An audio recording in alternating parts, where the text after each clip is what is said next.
kawasan Candi Jiwa, kawasan Batujaya di Kecamatan Batujaya, Kabupaten Karawang. Di sini sudah tertera ada kawasan Percandian Batujaya yang di tahun 1984 bersifat multikomponen, artinya kawasan Batujaya ini telah dihuni sejak masa prasejarah.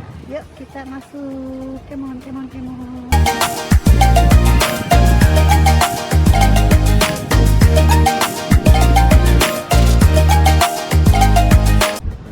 Bapak dengan Bapak siapa? Bapak Ujang. Nah, kita sebelum masuk ke kawasan bisa mengisi biodata untuk semua pengunjung yang datang ke sini ya. Plus sekalian tiket ya Pak ya? Iya Pak. Tiketnya berapa Pak? Seikhlasnya aja. Tiket biasanya rata-rata di angka nominal, tapi di sini seikhlasnya. Tapi kita juga untuk apa? Pemeliharaan ya Pak ya.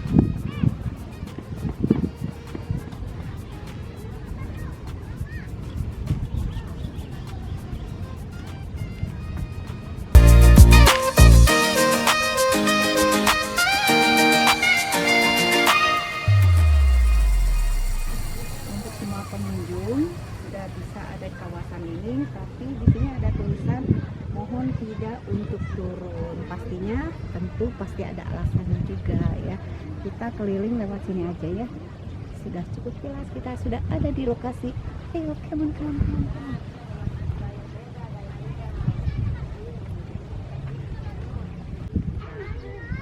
Kita sekarang sudah berada di dalam kawasan Candi Jiwa.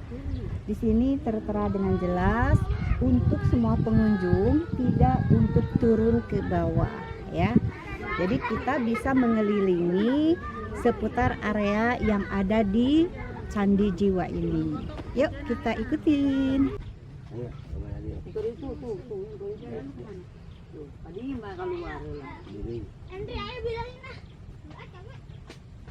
Baik. Ada sedikit penjelasan ya. Di sini ada keterangan Candi Jiwa, situs Segaran 1 atau Segi 1. Atau situs Candi Jiwa merupakan salah satu situs di kawasan cagar budaya yang ada di Kecamatan Batujaya. Tinggalan utama situs ini satu struktur candi berukuran 19 kali 19 meter yang dikenal dengan nama Candi Jiwa. Struktur candi ini tidak memiliki tangga naik atau pintu masuk. Memang sedikit unik Candi Jiwa ini ya. Dinding kaki candi memiliki susunan berbingkaian atau pelipit terdiri dari pelipit rata, pelipit penyangga, dan selipit setengah lingkaran pemuda. Pada bagian atas bangunan terdapat susunan batak yang melingkar konsentris sehingga diduga menyerupai kelopak bunga teratai. Nah, di sini seperti ini gambar strukturnya. Jadi Candi Jiwa ini buat aku sih agak unik dibandingkan dengan candi-candi yang lain. Tidak ada tangga, tidak ada pintu masuk ya, seperti ini.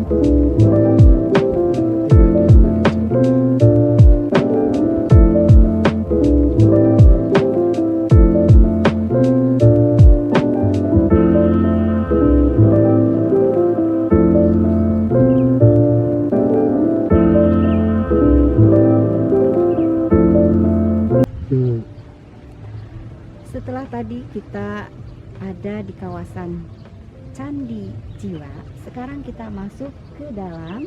Ada di sini situs lempeng. Situs lempeng kalau kita lihat ternyata ada juga seperti candi ya, dari batu-batu merah. Untuk lebih jelasnya, ayo kita masuk, kita ikutin.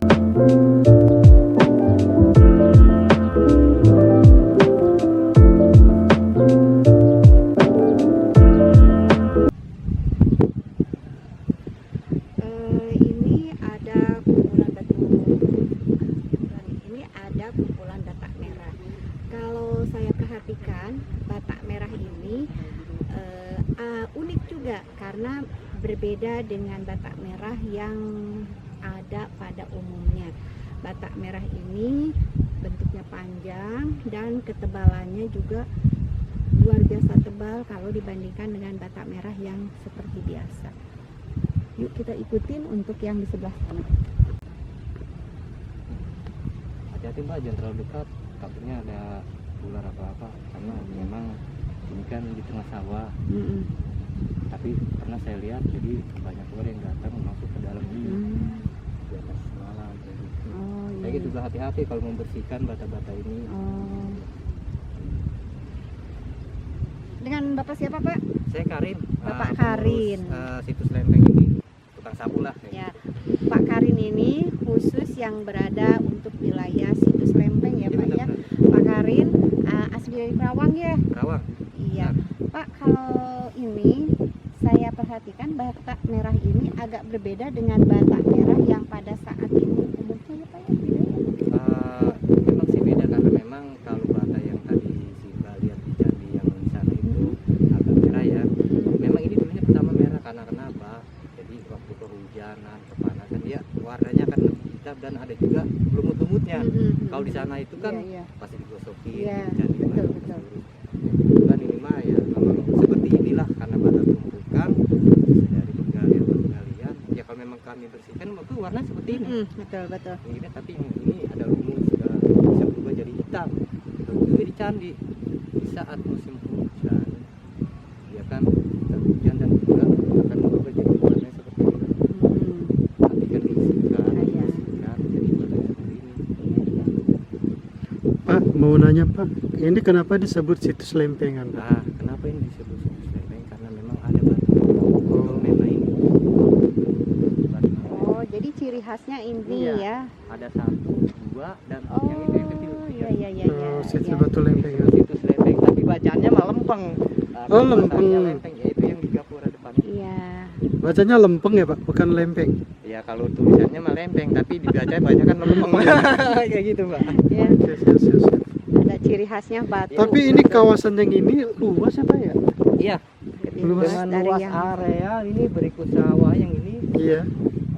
1.300 lebihan lah. 1.300 lebih ya Pak? Karena membatasi dari sawah-sawah warga yang udah dipagar-pagar ini aja. Pak, peninggalan ini tuh dia bentuknya itu ya, gundukan-gundukan gitu ya? Semua candi yang ditemukan di sini, karena memang ditemukannya ada di 2 desa Kang. Oh, 2 desa ya? Nah, kita sekarang berada di Desa Segaran, Kecamatan Batu Jaya, tepatnya di sini kan Kampung Sumur. Iya. Nah itu ada lagi tuh banyak candi juga di sebelah kampung sana, itu masuknya Desa Tlukuyung, Kecamatan Pakis Jaya, tepatnya di Kampung Telaga Herang. Itu banyak juga candi di kampung itu ya Pak? Iya, karena di 2 desa lah. Di 2 desa ya? Desa Segaran, Kecamatan Batu Jaya, dan Desa Tlukuyung, Kecamatan Pakis Jaya, dengan luas areal kurang lebih kalau nggak salah itu 500 hektar. 500 hektar. Dari tahun 1984 mulai penelitian, banyak sekali ditemukan candi-candi di desa itu, hampir kalau berdasarkan temuan sampai 62 titik situs. 62 titik. Tapi kalau yang sudah ditemukan atau yang sudah ditemukan, walaupun dengan ditemukan ada struktur, itu bukan suatu temuan kayak gitu. Terus tapi yang berbentuk bangunan candi yang candinya itu besar kecil itu hampir kalau misalnya 36 candi kalau misalnya di Indonesia. 36 candi. Semua. Lumayan semua banyak ya. candi yang ditemukan di sini awalnya seperti ini Pak. Seperti ini. Gundukan tanah. Gundukan gini ya? Gundukan tanah. Gundukan. Jadi masyarakat di sini bilang biasanya itu dipanggilnya lemah duhur. Lemah duhur. Ada yang ditemukan ada di tengah sawah dan juga ada di pemukiman warga juga ada. Iya. Kayak gitu. Oh, di pemukiman warga ada. Iya, contohnya di ini kampung ini Candi Serut. Candi Serut di sini ya? Itu di kampung ini. Oh. Di situ ada Candi Serut 1A, 1B, 1D, 1C sama situs Telaga Jadapan yang ada di kampung ini. Karena berdekatan dengan rumah warga. Rumah warga ya. Waktu penelitian kemarin saya pernah mengikuti, jadi dengan kedalaman 1 meter atau 2 meter, jadi di bawah rumah warga. Rumah warga ya. Itu yang di Candi Serut. Biasanya Tlukuyung, Kecamatan apa?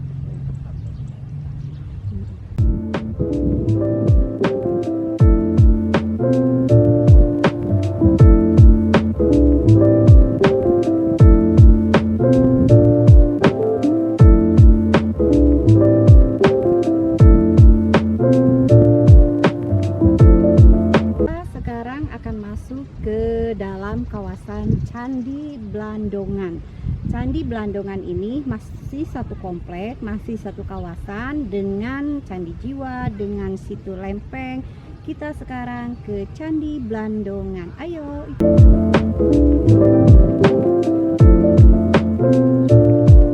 Kawasan Candi Blandongan ini lebih lebar, lebih luas, dan berbeda sekali dengan candi yang di depan, Candi Jiwa.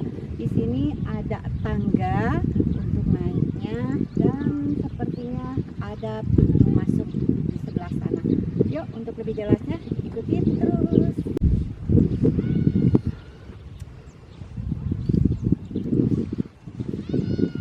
Candi Blandongan ada tangganya dan lebih luas serta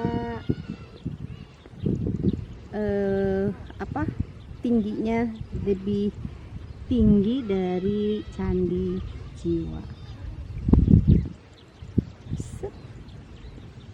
Kita mengelilingi dulu Candi Blandongan.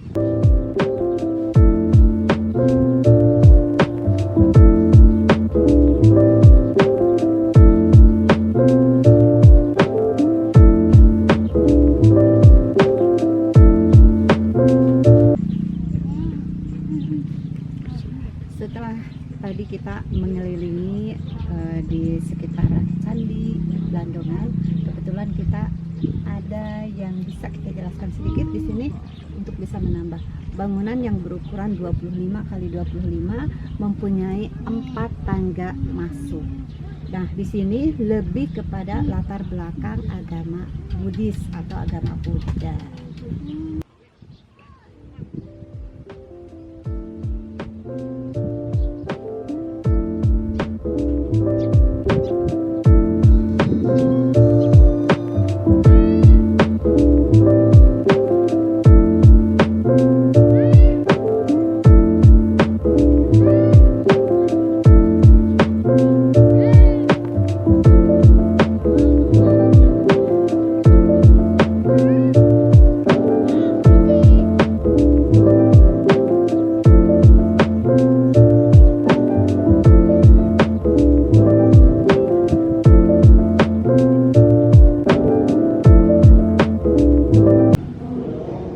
Kita sekarang akan masuk ke dalam museum Candi Batu Jiwa.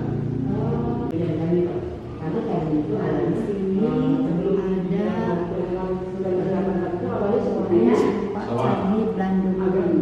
yang tadi sudah kita ada di lapangan, nah sekarang ada di museumnya, minimalisnya.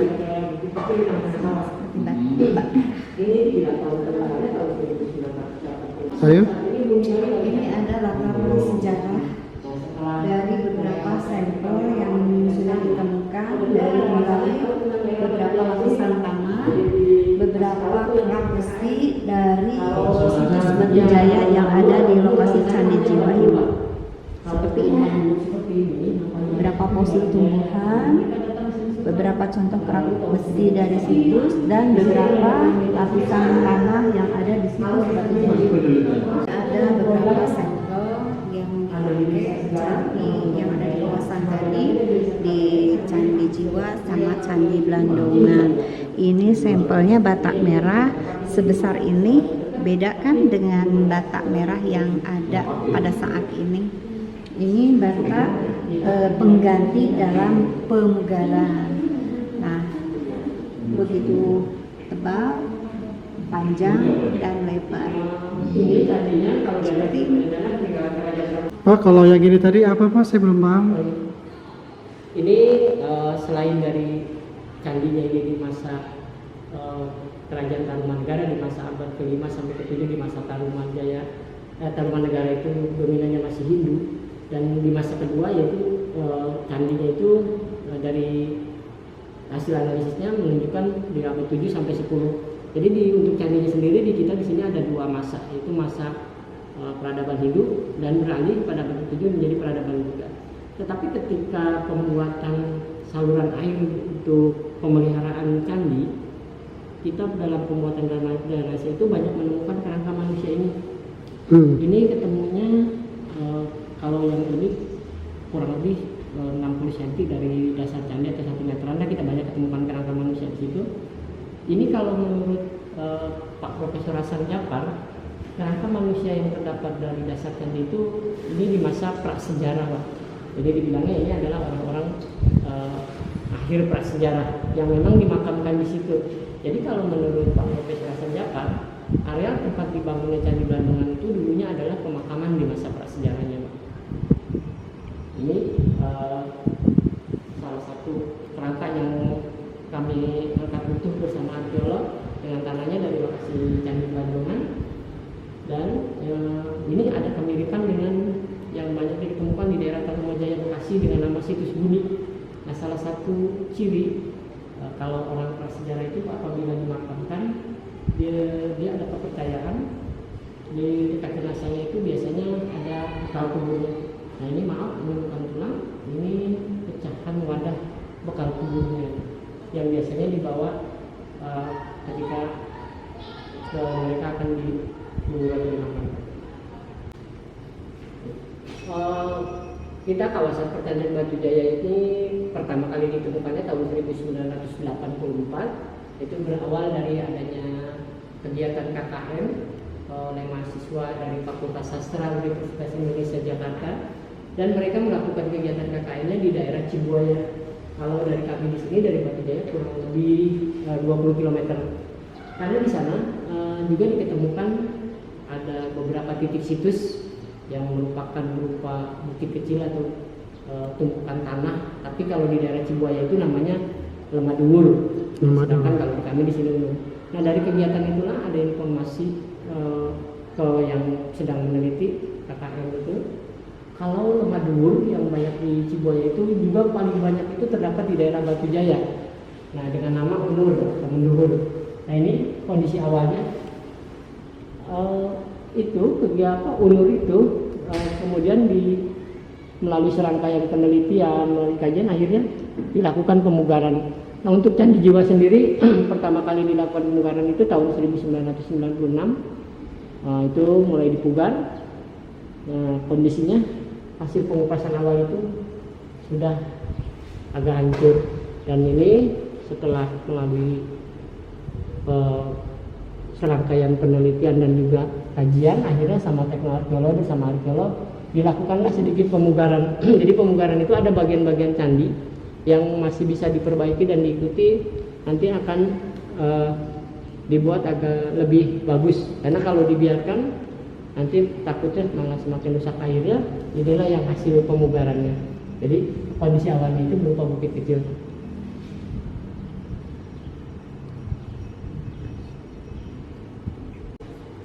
Bisa diperkirakan kalau menurut Pak Profesor Djafar ini bergelombang. Ini dulunya berbentuk padma, bagian bawah padma atau kotak bunga, dan di bagian atasnya ini terdapat stupa.